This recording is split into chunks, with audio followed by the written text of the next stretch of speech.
혹시 주변에 장 문제로 고생하는 분들 계신가요? 아마 꽤 많을 겁니다. 근데 이게 겉으로 잘 드러나지가 않아서 그 고통이 얼마나 깊은지 아는 사람은 많지 않죠. 오늘 이 자료 분석에서는 이 장과 뇌의 상호작용 장애가 왜 사람들을 그토록 힘들게 하는지 그 숨겨진 진짜 이유를 한번 파헤쳐 보겠습니다. 바로 이 질문에서부터 한번 시작해 볼게요. 많은 분들이 장 문제 때문에 겪는 신체적인 불편함도 그렇지만 그와 함께 오는 극심한 고립감 때문에 더 힘들어하거든요. 오늘 살펴볼 자료는 바로 그 감정의 근원을 과학적으로 추적합니다. 장뇌 상호작용 장애, DGB라고 부르는데요. 이걸 겪는 분들에게 복통이나 더부룩함 같은 신체 증상은 정말 이야기의 일부에 불과해요. 이 그림이 보여주듯이 몸이 아픈 고통이 심리적인 고통과 막 얽히면서 끝도 없는 악순환의 고리를 만들어내는 거죠. 자, 그럼 이 복잡한 퍼즐을 한번 맞춰보죠.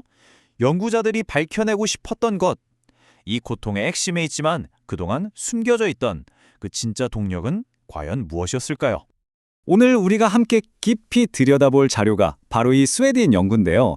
이 연구가 우리가 던진 질문에 대한 아주 놀라운 단서들을 제공합니다.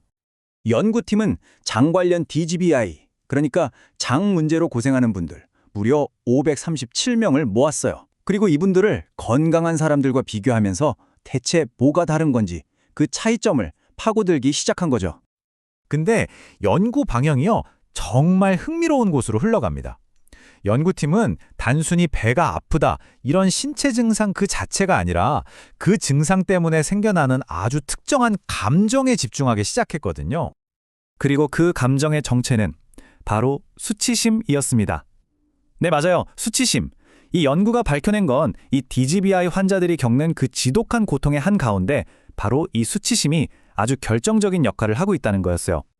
자, 이 그래프 한번 보세요. 핵심 결과가 그냥 한눈에 딱 들어오죠. 왼쪽 노란 막대가 장 질환이 있는 분들인데 수치심 점수가 평균 13.17점이에요. 근데 오른쪽 건강한 대조군을 보면 9.05점. 이 차이가요, 그냥 뭐 우연히 나온 게 아니라 통계적으로 아주 의미 있는, 그러니까 확실한 차이라는 겁니다. 오케이, 알겠습니다. 수치심이 높다는 건 이제 알겠어요. 그럼 다음 질문으로 넘어가야죠. 아니, 대체 이 감정이 뭐길래 어떻게 그렇게 사람을 파괴적으로 힘들게 만드는 걸까요? 자, 지금부터가 이 분석의 하이라이트입니다. 연구를 보니까요, 이 수치심이라는 놈이 두 가지의 아주 강력하고 뚜렷한 역할을 하더라고요. 하나는 연쇄 반응의 방아쇠가 되는 거고, 다른 하나는 고통을 기우는 증폭기 역할을 하는 겁니다. 첫 번째 역할부터 볼게요. 바로 매개체 역할인데요. 이게 뭐냐면 쉽게 말해서 도미노 같은 거예요. 장 증상이라는 첫 번째 도미노가 툭 넘어지잖아요. 그럼 이게 수치심이라는 두 번째 도미노를 탁 쓰러뜨리고 이게 결국 불안과 우울이라는 마지막 도미노까지 연쇄적으로 와르르 무너뜨리는 거죠. 딱 그 중간다리 역할을 하는 겁니다. 네, 바로 이 과정입니다. 1단계 신체 증상에서 시작해서 2단계 수치심을 딱 거치니까 결국 3단계인 불안, 우울, 그리고 삶의 질 저하라는 심리적 고통으로 이어지는 이 경로가 너무나 명확하게 보이죠. 이게 바로 연구팀이 실제로 분석한 경로 모델인데요. 와, 뭐 선도 많고 숫자도 많아서 되게 복잡해 보이죠? 핵심은 정말 간단해요. 여러 가지 길 중에서 장 증상의 심각도에서 출발해서 수치심을 거쳐 불안이나 우울 증상으로 가는 저 길이 얼마나 중요하고 강력한지를 과학적으로 딱 증명해낸 그림이라고 보시면 됩니다. 자, 이제 수치심의 두 번째 역할입니다. 이건 어쩌면 더 교활하고 무서운 역할일 수도 있어요. 바로 증폭기 역할. 스피커 볼륨을 확 키우는 것처럼 수치심은 이미 있는 고통의 크기를 막 2배, 3배로 뻥튀기 해버리는 거예요. 와, 이 그래프는 진짜 좀 충격적이에요. 보세요. 가로축이 장 증상이 얼마나 심한지, 세로축이 우울증 수준이거든요. 근데 여기서 진짜 주목해야 될 점은 똑같은 수준으로 장이 안 좋아도 수치심이 낮은 저 파란 선하고 수치심이 높은 빨간 선의 우울증 수준이 그냥 하늘과 땅 차이라는 거예요. 완전 다르죠. 이게 어느 정도냐면요. 연구 데이터를 보니까 딱 중간 정도의 장 증상을 가진 사람을 비교해봤어요. 이 사람이 만약 수치심이 낮잖아요? 그럼 우울증 점수가 치료가 필요 없는 수준이에요. 근데 똑같은 증상을 가진 사람이 수치심이 아주 높으면 우울증 점수가 치료가 꼭 필요한 임상적 수준까지 치솟아 버려요.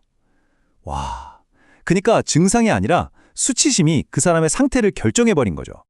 자, 그럼 이제 이 답답한 문제점에서 희망적인 해결책으로 한번 넘어가 보죠. 우리가 수치심이 어떤 역할을 하는지 알게 됐다는 건 이제 어디에 집중해서 싸워야 할지 그 길이 보인다는 뜻이거든요. 연구가 내놓은 해독제, 그 해결책은 아주 명확합니다. 바로 공감 기반의 치료예요.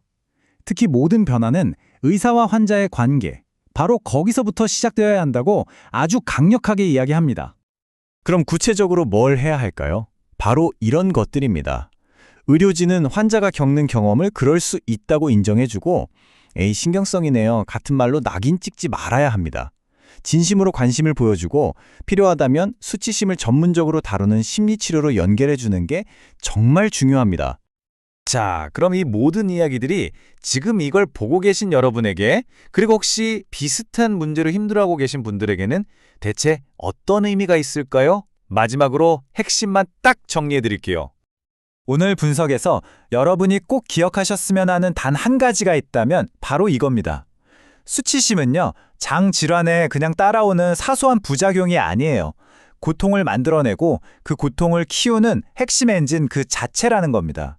그래서 진짜 제대로 된 치료를 하려면 증상만 볼 게 아니라 반드시 이 수치심 문제를 정면으로 다뤄야만 합니다. 마지막으로 이 연구에 나온 아주 강력하면서도 희망적인 문장 하나를 소개해드리면서 마무리할까 합니다. 수치심에 대한 가장 중요한 해독제는 사회적 인정, 연결, 친절, 신뢰, 그리고 공감이다.